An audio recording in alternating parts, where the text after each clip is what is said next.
BBC London 94.9. It's now 7:17, and a pilot scheme to allow patients to see a GP outside the area where they live has proved popular with commuters and people who've moved house but wanted to keep their previous doctor. From October, all patients in London will be able to register with volunteer practices outside their immediate area. Earlier, we spoke to Professor Nicholas Mays, Professor of Health Policy at the London School of Hygiene and Tropical Medicine. To practice, particularly in a densely populated area like central London, it has to be aware that this will bring a degree of more open competition between practices. So if you overstuff your list and you find your existing patients can't get to see the doctor or the practice nurse, then you have to consider whether that's a good thing or not from the practice point of view, as well as obviously from the patient's point of view. Well, we're now joined by Dr George Farrelly. He's been a GP in a small practice in Tower Hamlets for 22 years. Good morning to you. Is it a good idea, this? Do you welcome this move? Not at all, I'm afraid. I've been working in Tower Hamlets for 23 years, and we have found over the time that we have, patients move and they like to stay with us because they like us.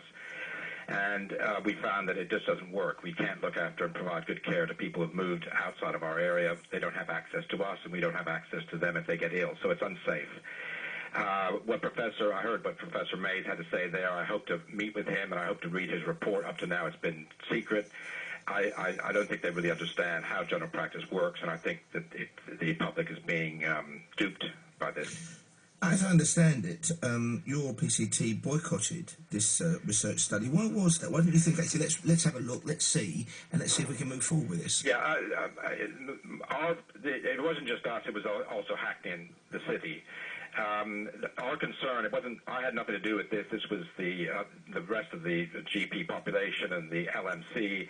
They felt that one of the risks was that if our health economy had to also then take on patients who, say, lived outside of London and commuted into Canary Wharf, that was going to eat into our resources, and there was no system in place to actually fund us. So we have a 12-week waiting list at the minute for physiotherapy. If somebody at Canary Wharf wants to have physiotherapy, they're going to join that queue, and they're going to make the queue longer for our residents. So but surely the way to influence a trial like this is not to boycott it, is to take part in it, and then that way to prove why it wouldn't work. No, the other way to do it is actually point out the flaws inherent in this policy, and which are quite evident, which the government hasn't been wanting to listen to.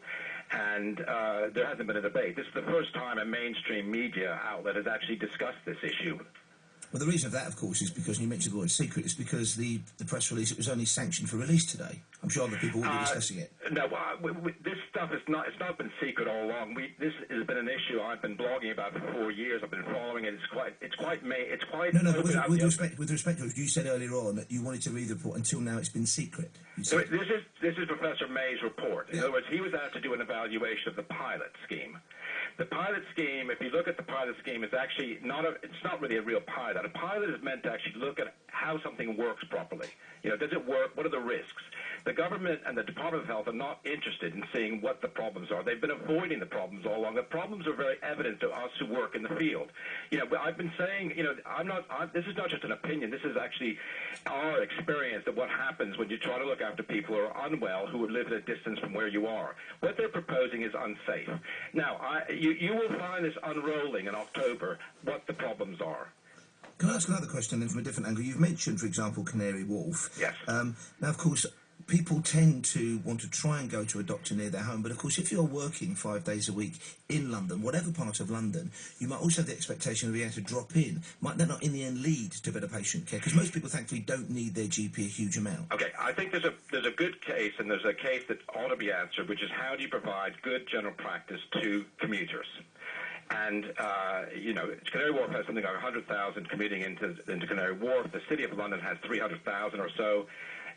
The existing structures cannot absorb those numbers. If the Department of Health and the government were serious about actually providing primary care services to people going into the city, they would have done some work in looking at what do you have to do to actually provide care for these people. There was a study done, this is independent of this pilot, which happened to be published in May 2012, which showed that actually if you wanted to provide primary care service to the 100,000 people going into the city who are likely to want to have primary care services, you would need 50 extra GPs, a number of, practice managers, practices, and so on. Now, fine, set those up. But the Department of Health has not done that. They're pretending that the existing one practice in the City of London can absorb 100,000 people. It's absurd. Do you think it's going to happen? Of course it's going to happen. They're very keen that it should happen, but I think what you'll find when it does happen, when they try to implement it, that it'll be, the problems will become very evident quite quickly. It'll be a mess. The other thing that they don't say is that the difficulty at the moment, they say you can choose the doctor of your choice. At the moment, all GPs are working flat out. They're at full capacity. If you're in a practice you're unhappy with, you want to join a practice, say 5 miles down the line with a good practice you've heard about, they are already full. They can't take you. We appreciate your time this morning. Thank you very much, Dr George Farrelly there, GP in a small practice in Tower Hamlets now for 22 years, who obviously does not approve, as we've heard, of that new pilot scheme to allow patients to see a GP outside the area where they live. He says it's fraught with problems and complications and will be a disaster. It's 7:23.